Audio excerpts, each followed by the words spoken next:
I'm sort of returning to something I wrote previously, written a few years ago, which was a podcast at the time. I thought I'd come back for this moment in time. The moment when the automatic doors opened and we entered the hospice unit. As the doors closed behind us, with Donna on a gurney, my first impression was shock. As if this whole tracking experience wasn't shocking enough, less about the unit, but more about the idea of it. Hospice is hospice, and we all come to it with some preconceived notions and attitudes. Yes, it is the end of the line. Not like the second Donna got her diagnosis, we didn't harbor a fantasy of some magical unicorn rainbow belief that she would be healed, that this would be fine. I remember the overwhelming silence, both of us lost in our thoughts when we talked about her diagnosis. Not really fear, just a blanket of sadness, a weighted blanket of sadness thrown over us. Less about the place now and more about how this would play out, for how long and in what capacity. The staff. It's all about the staff, people, humans, because the magic of science is gone, supplanted by the caring and supportive people.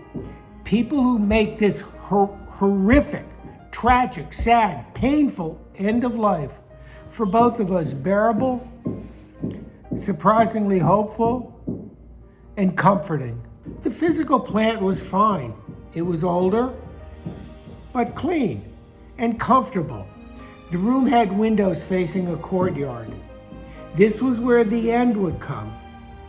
And I guess worrying about wainscoting and wallpaper was not a priority for death. During this time, the staff, both nursing and physician, would comfort me. Tell me that this or that is to be expected. They would tell me how they were adjusting her meds and what was going on clinically. I was part of the team, but in a bigger way, I was relieved of my caregiving duties that I did for 3 years and could focus on being with Donna, being her partner again, her husband.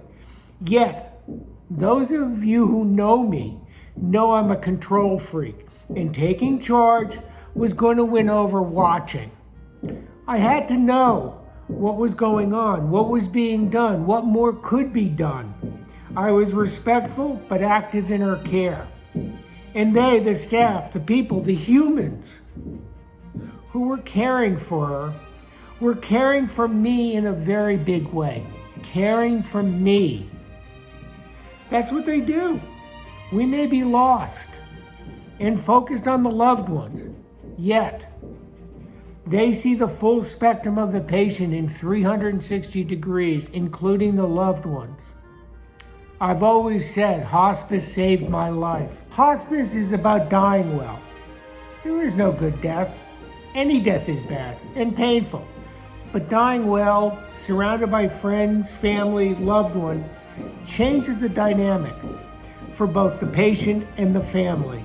And there's another story about Donna dying alone. But right now, being in hospice, surrounded by friends and family, it makes the time to the finite end better and kinder and comfortable. But more important is the time after death. This is our long darkness. The time after death of a loved one is our long darkness. And this dying well, in hospice or at home, is important to give light to that long darkness we walk in after death. Our memories are of what we lost and the fear and what we suffered over. For many of us, it's called grief. It is grief. And that is unfathomable, relentless. Yet for me, in my experience with hospice and Donna's entire spectrum of care, I had memories that gave me some hope and kindness and friends and family and a team that was there for Donna first and me as well. All of that surrounds me now. All of that holds me. That I knew at Donna's end, they were there, all of it.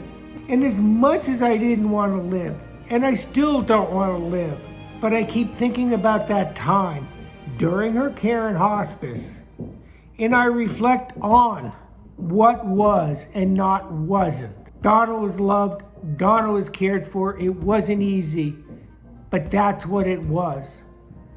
And that gives me hope.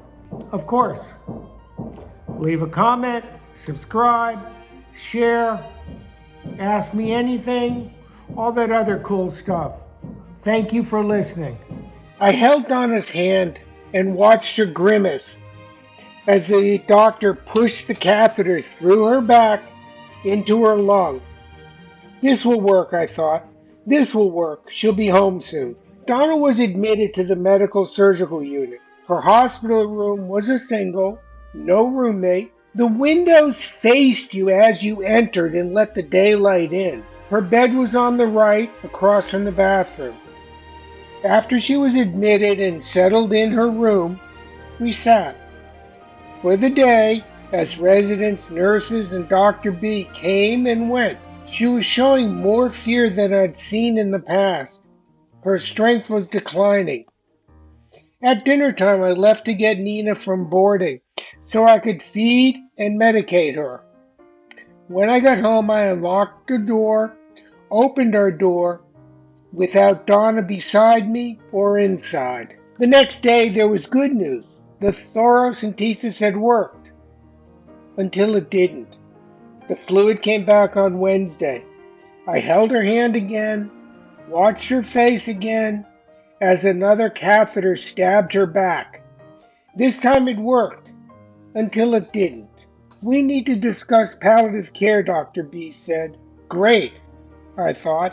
This will give us, her, me more time. Normally there were 2 chairs in the room. Today it looked like a makeshift conference room with 4 additional chairs. It was perfectly arranged to project a sense of community and comfort.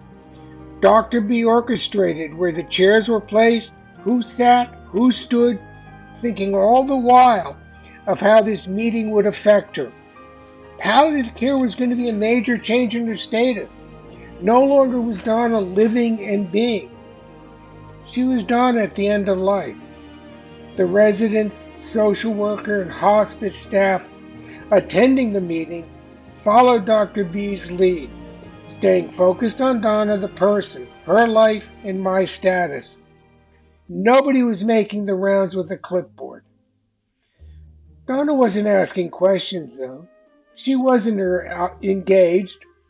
Her eyes followed the chairs being moved and the white coats assembling, and her shoulders slumped in surrender. It was the first time I've ever seen her passive. Don't give up, I thought. Don't, please. I couldn't say it out loud because it would expose the obvious, that she was unable to rise and take flight from her bed. The head of palliative care, Dr. E, took me aside. The whole brain radiation has changed her brain, she said, causing the delirium and agitation you see now. It's very similar to the changes from Alzheimer's.